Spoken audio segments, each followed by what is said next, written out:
Alright guys, welcome back to the channel, and I know it has been quite a while since I've seen you guys, and that is because the ho jolly man, the white bearded mother trucker fat cookie monster got me sick. That white bearded man came down my Christmas chimney and said, "Merry Christmas, you filthy animals," and took his cookies and dipped right away. I'm just saying, Santa Claus didn't want that smoke with me. He ended up getting me sick, so I came after him and said, "Take me out to dinner." No, we ain't doing that. We ain't doing that on this channel. Being real here, guys, I did end up getting sick.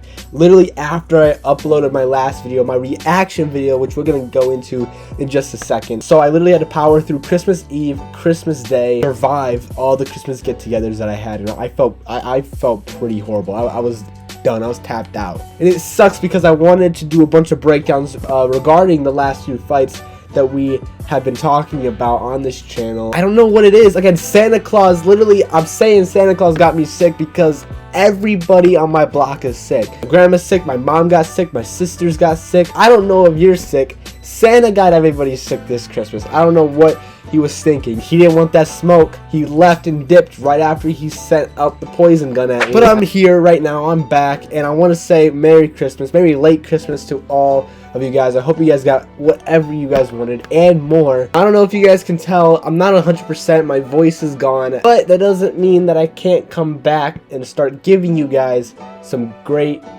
breakdown content, especially with the video I have for you guys today. My last video I posted was my full reaction of Jake Paul versus Tyron Woodley, and you guys look it out for, just check it out for yourselves. Oh my god!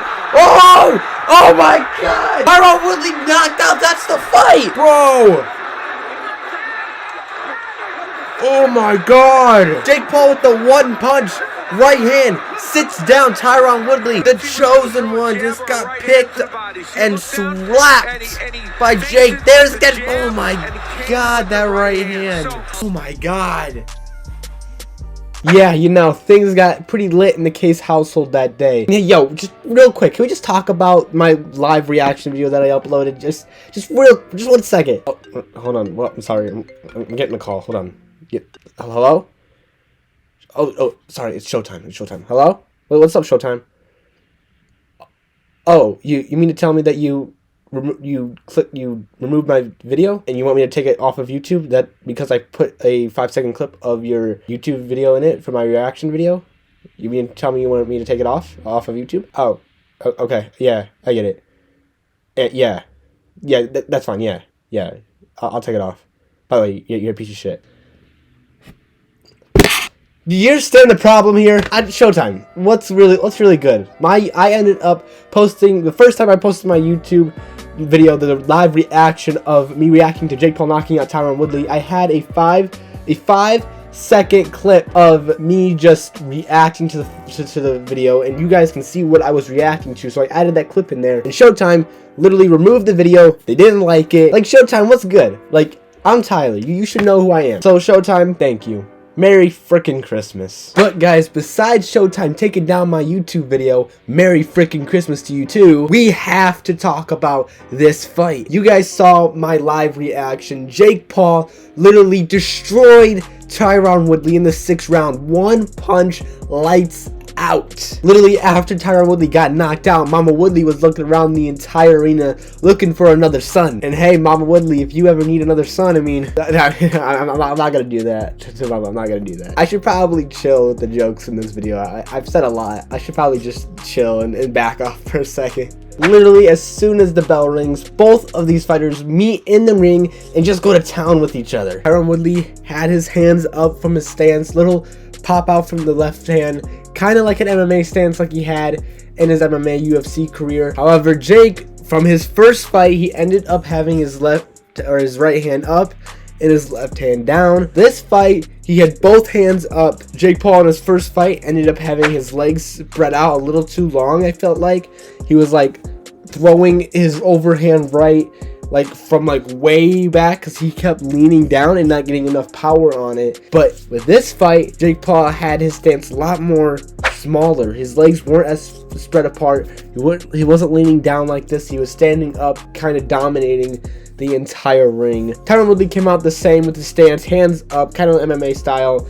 Legs were the same, just was a lot more active that we didn't see in the first fight when these guys first fought. Now again, when these fighters both meet each other, when the bell rings, these guys just start swinging, and these guys both know that they both have knockout power. But when they both throw their right hands, they're both kind of slipping. Jake, when he would throw his right hand, he would slip. So would Tyron Woodley, and none of them would end up landing each other's right hands, but then they would get caught with each other and then headbutt each other in the clinch. This caused a major problem for Jake Paul because he ended up having a huge deep cut on the right side of his face. It just was such a deep cut. I was actually worried that the ref was gonna stop the fight because of the cut, but you know, Jake powered through it, landed that huge shot in the 6th round, and ended the fight in glorious knockout victory. One thing that I've seen differently from both fighters, we'll start with Jake here. I ended up seeing Jake not circle around the ring like he did last time. That's something I mentioned in my breakdown video, and Jake did not do that. He ended up bringing the fight to Tyron Woodley, which is exactly what I said in that breakdown,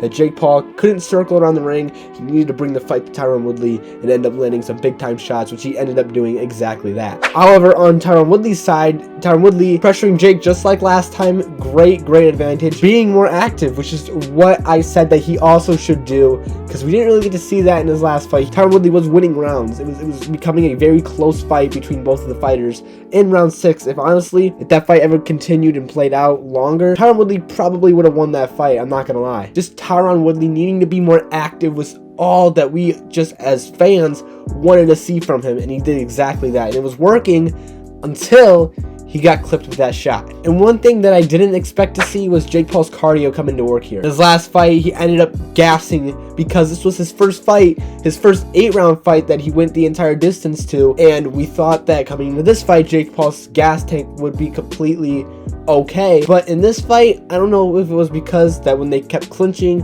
Tyron Woodley just kept landing shots to the body, but Jake Paul's gas tank ended up gassing him out, and he was having trouble with just staying in this fight, and that's probably what made the disadvantage for Jake Paul this entire fight. Literally in the first round, after it was over, we saw Jake go to his corner and start sucking wind, because I don't know if it was because he was trying to not get knocked out, it was because of nerves, but he was sucking wind. He was trying to calm himself down, and it's just Tyron Woodley landing shots in the clinch. I don't necessarily know what it was, but it ended up taking a huge effect on him. And going into his next fight, whether if that's Tommy Fury or Nate Diaz or Masvidal, which I will get into in a different video, whether if it's any of those guys, it'll be a huge problem for him going into those fights leading up to them. Jake Paul wanted to be ahead of the fight cards. We all know this. Every single time he fights, he wants to be ahead of the fights. In this fight, he was having a little hard trying to get up rounds because Tyron Woodley was pressuring him. He was gassing him out. Yeah, Jake Paul wasn't circling around the ring like last time, but Tyron Woodley was just active, landing more efficient shots. And actually, in some video clips, I'm circling back to what I said earlier, Jake Paul pressured Tyron Woodley. He had Tyron Woodley up against the rope. Jake Paul knew that he couldn't circle around this ring and had Tyron Woodley chase him, that he needed to bring the fight to Tyron Woodley and end up landing some shots. Yeah, the cut got into play. He couldn't see, let's talk about that right now. It was a deep cut, and I don't think Jake realized it, but it was a huge cut. And blood is a picture I'll put up on the screen right now. There's blood flowing down Jake's face. And he literally at one point he said that he couldn't see. This guy literally wants to go to war. Jake Paul is dedicated to this sport. He's not someone in here just trying to grab a bag. He's serious about this type of stuff. When you see him fighting through a bad cut, it really shows the heart of Jake Paul, and able to end up knocking out Tyron Woodley that way. It's just, you gotta have respect for the guy. Let's not forget, I'm not saying that like Jake Paul is like the best boxer in the world, because Tyron Woodley was pressuring him and ended up landing some huge right hands. He did end up backing Jake up a few times and ended up landing a jab to the body, big right hand over the top. But just as we think it's not going in Jake Paul's favor, in round 6, out of nowhere, a huge right hand to the head of Tyron Woodley. Immediately, he goes black out, falls face first onto the canvas, and you could definitely tell that punch that Jake landed, he was setting up that punch the entire fight. When he ended up landing this big time right hand over the top that knocked out Tyron Woodley, he ended up faking his jab, and like very lightly, you don't even see it, you have to play it in slow motion. Big right hand lands that ends up first when Jake Paul when he fakes that jab, Tyron Woodley's hands are up, and he's waiting for Jake to pop that jab, because then he ends up dropping his left hand to powder that jab of Jake's, but Jake never landed that jab, and then a big right hand meets Tyron Woodley and literally kills him. I mean, the last time we ever seen Jake Paul knock out anybody like this before was when he fought Nate Robinson in his second professional fight. I mean, this knockout was more meaningful because we never seen Jake Paul knock out somebody like Tyron Woodley like that before. And we know Tyron Woodley, we know his UFC career, and we know that he was a 5-time UFC champion, and he ended up falling short in his last few MMA fights because some of the fighters were just better than him and he wasn't active enough in the UFC. But we never seen him get knocked out like that by Jake Paul. But now I can finally say that I think Jake Paul's and Tyron Woodley's feud together is finally over. But Jake Paul, after this fight, after this knockout, he said he is going to take a small break and he's not going to return to the boxing world anytime soon. The question remains, will we ever see Tyron Woodley enter the boxing ring again? Because he did say he's going to enter the ring, but with who? Who is Tyron Woodley going to fight? Could he fight Tommy Fury? That fight was kind of in the air when Jake Paul ended up beating Tyron Woodley the first time, but because Tommy Fury now has COVID, in the air for Tyron Woodley to face him when Tommy Fury gets out of this COVID situation and his injury. Oh wait, Tommy Fury didn't have COVID. Whoops. He ended up having his ribs broken. I know. I did a full video on it and I talked about it. Other questions remain. When will Jake Paul return to the boxing ring and who will he face? Because could this be the end of Tyron Woodley? This been the loss that Tyron Woodley needed? Because again, he never got knocked out like this before. Could this be the loss that Tyron Woodley needed to come back and to show that he is a fighter once again? And I'll catch you guys in the next one, because this YouTube journey that I'm on and Jake Paul's career is not over. See you guys next time. Take care and peace out.